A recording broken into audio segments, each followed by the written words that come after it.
Olá, vamos iniciar agora a nossa segunda aula de meteorologia, vendo os aspectos principais, tá, da atmosfera terrestre, ok?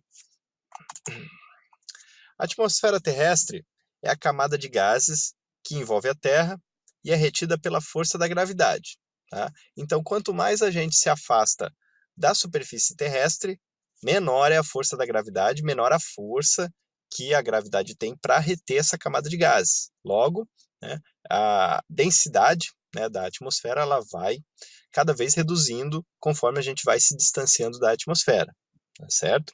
Então, quanto mais próximo, né, da superfície terrestre, tá, maior é a força da gravidade, maior a quantidade de gases que a gente vai ter, né? Logo, mais interessante aí para a aviação, né? A gente sabe que nossos motores de aviação eles precisam de oxigênio, precisam de ar para ter a combustão, né? Então, a maior é a eficiência, ok?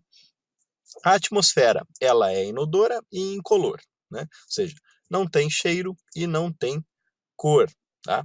O que às vezes vai dar o cheiro, né, e a cor vai ser alguns fenômenos na atmosfera que a gente vai estudar mais para frente, né? É, então, a nossa atmosfera, nessa camada de ar, né, ela é uma união, né, de alguns gases, tá? Então, vamos ver aí quais são os gases que compõem essa atmosfera, mas não são só gases que vão compor o nosso ar, né? O nosso ar é composto também de vapor d'água, né? Que é a umidade que existe na atmosfera, tá? E também certas partículas, tá? Então, quando você tem a poeira, por exemplo, né? A poeira, quando ela é muito leve, ela fica em suspensão na atmosfera, né? Então, aquilo ali também vai estar no meio, permeando, né, o nosso ar. Okay? Segue então a composição da atmosfera, tá? 78% da atmosfera, dos gases da atmosfera, então, são nitrogênio, tá? Grande quantidade de nitrogênio na atmosfera. Temos 21% de oxigênio e outros gases aí, argônio 0,93, CO2 0,04, né? São os principais, tá? Os principais gases que compõem a nossa atmosfera, tá? Isso é importante aí a gente ter decorado aí esses porcentagens, tá? Fora isso, temos aí o vapor d'água, como eu comentei, né, que vai nos dar a umidade, que é muito importante para a nossa meteorologia também, tá? Isso aí vai ajudar bastante a gente a fazer previsões sobre condições do tempo, justamente essa questão da umidade, né? Segue aí, então, uma parte inicial aí para a gente ter uma noçãozinha de como é a nossa atmosfera, né? Então temos aqui a crosta terrestre, tá? Com todos os suas cadeias de montanha, rios, colinas, tá? A partir da crosta terrestre, nós já iniciamos a primeira camada da atmosfera, que é a troposfera, tá? Então é a camada inicial da atmosfera. E é onde se realiza aí a maior parte dos voos, tá? Seguindo aqui nós temos a estratosfera, tá? Que tem também as suas características, nós vamos ver uma a uma daqui para frente, né? Depois da estratosfera nós temos aí a mesosfera, né? E a ionosfera, certo? Duas camadas aí, uma na sequência da outra, e por fim aí a exosfera, ok? Essa aqui é um exemplo inicial aí, tá? Porém, vamos ver aí cada uma delas nos próximos slides. Então, a primeira camada que a gente tem que estudar, né? Troposfera, tá? Troposfera é a mais importante para a aviação, certo? Então, ela tem uma altura definida. Nos polos vai de 7 a 9 quilômetros, tá? Então, a troposfera, ela não tem a mesma altura em todo local, todos os pontos da superfície terrestre, tá? Nos polos, ela é mais próxima da crosta terrestre. Então, ela vai somente de 7 a 9 quilômetros. Tá? E no Equador, ela é a mais alta, digamos assim. Né? Ela vai de 17 a 19 quilômetros. Ok? E nas latitudes temperadas, ela fica no meio termo ali de 13 a 15 quilômetros. Tá? A principal característica da troposfera, tá? Isso vocês não podem esquecer, é que ela tem um gradiente térmico linear para cada 1000 pés, né? Então eu tenho aí 2 graus a cada 1000 pés de redução na minha temperatura, né? Então a partir da temperatura na superfície, ela vai só diminuindo, né? E ela diminui numa proporção exata aí de 2 graus a cada 1000 pés, certo? Isso é bastante importante. E a troposfera, então, ela é utilizada pela maioria das aeronaves, né? Primeiro pelas aeronaves convencionais, porque exige, né, uma grande concentração de ar para que essas aeronaves elas voem, tá? E para as aeronaves a reação, tá? É também bastante importante.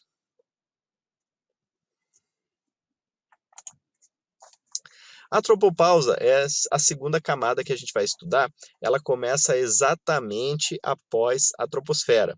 Ela tem uma espessura de 3 a 5 quilômetros e a principal característica dela é que a temperatura é constante, né? Aproximadamente menos 55 graus Celsius. Tá? Então, se perguntado qual é a camada da atmosfera que tem a temperatura constante, é a tropopausa, certo? Logo após a tropopausa, nós vamos ter a estratosfera, né, que é uma camada que vai até 70 quilômetros, e dentro da estratosfera nós temos a camada de ozônio, que é aquela camada que absorve a radiação ultravioleta, que é tão danosa aí para a nossa pele, né, para a superfície terrestre. Então essa camada de ozônio ela é muito importante, né, para preservar a vida na Terra. Ok? Então, entre 25 e 50 quilômetros é a localização da camada de ozônio, certo? Ou seja, ela fica dentro da estratosfera, já que a estratosfera vai até 70 quilômetros, ok? Nessa camada, ocorre já um aumento da temperatura. A gente identificou que na troposfera a gente tinha uma redução da temperatura conforme vai aumentando a altura, né, a altitude. Já na estratosfera é o inverso, conforme aumenta a altura, aumenta também a temperatura, ok? E por que isso acontece, né? Porque a gente tem cada vez menos concentração de gases, ou seja, os raios solares incidem cada vez mais diretamente sobre essa camada da atmosfera, ok? É nessa camada também que ocorre a difusão da luz solar. Tá? O que seria essa difusão? É como acontece com um prisma, né? A gente estudou lá no 2º grau que o prisma ele decompõe a luz, né? E ele direciona a luz aí para cada comprimento de onda para um local, né? Então é a mesma coisa que acontece na estratosfera. Tá? Então a maioria dos comprimentos de onda são difundidos, né? São emitidos aí para vários locais e o que chega na superfície terrestre é a luz azul, tá? Por isso que a gente vê a luz azul, acho que o céu é azul, né? Por conta disso, né? Porque o comprimento de onda que passa é o comprimento da luz azul, né? Temos algumas aeronaves que utilizam essa camada, né? Tem aeronaves que conseguem voar, né, nessa camada, apesar de que é uma camada muito difícil de utilização por parte das aeronaves, justamente porque a densidade do ar é menor, né? Então, quanto menor a densidade, mais a potência do compressor, né? Tem que ter um compressor muito potente para que ele possa comprimir o ar e causar as explosões aí e o motor funcionar, né? Então, a maioria das aeronaves ela fica na troposfera por conta disso, né? Que a gente tem uma densidade do ar maior. Porém, a estratosfera ela também tem a sua vantagem, né? Você tendo menos ar, você tem menos arrasto, menos atrito, né? Então o arrasto é menor também, né? Apesar de que também o compressor tem que ser muito mais potente para poder gerar explosão, né? Mas algumas aeronaves podem utilizar sim essa camada da atmosfera. Após a estratosfera, nós temos então a ionosfera, né, ou termosfera, né? Ela é caracterizada pela presença de íons, né? O que seriam íons? Seriam átomos energizados, né? E por que existem esses íons, né? Porque nessa camada ocorre uma grande parte da absorção dos raios-x, gama e ultravioleta. Então acaba energizando, né, os átomos que existem nela, tá? Então é uma camada bastante eletrificada, digamos assim, né? E por isso que ela acaba refletindo aí grande parte das ondas de rádio, né? Então nós temos dispositivos de rádio que são capazes de se comunicar através da reflexão das ondas na ionosfera, né? Então você consegue distâncias extremamente grandes de comunicação, né?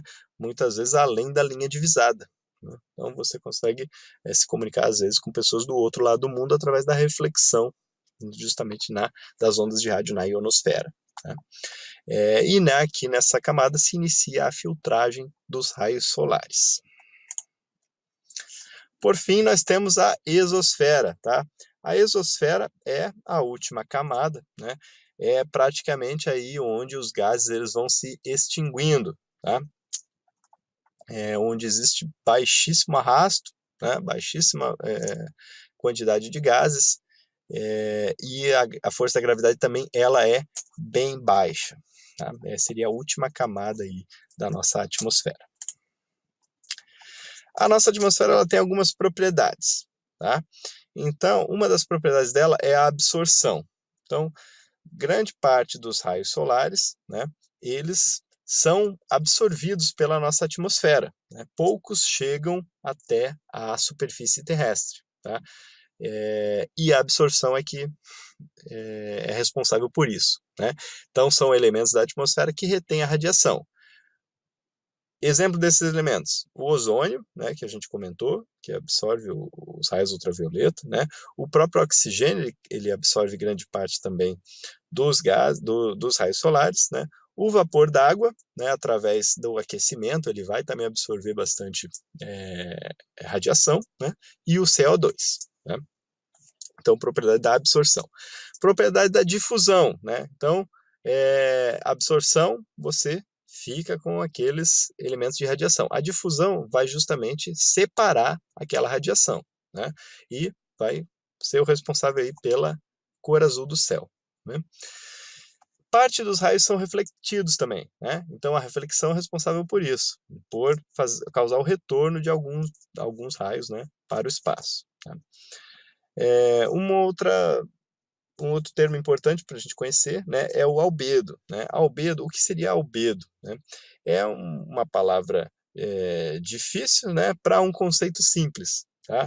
É o coeficiente de reflexão, tá? Então, quando eu falo em albedo, eu estou falando em reflexão de algum tipo de elemento, tá? É uma porcentagem de reflexão. Então, se eu tenho um espelho, né, eu tenho um albedo alto, porque o espelho ele reflete praticamente aí 100% do que incide nele, né?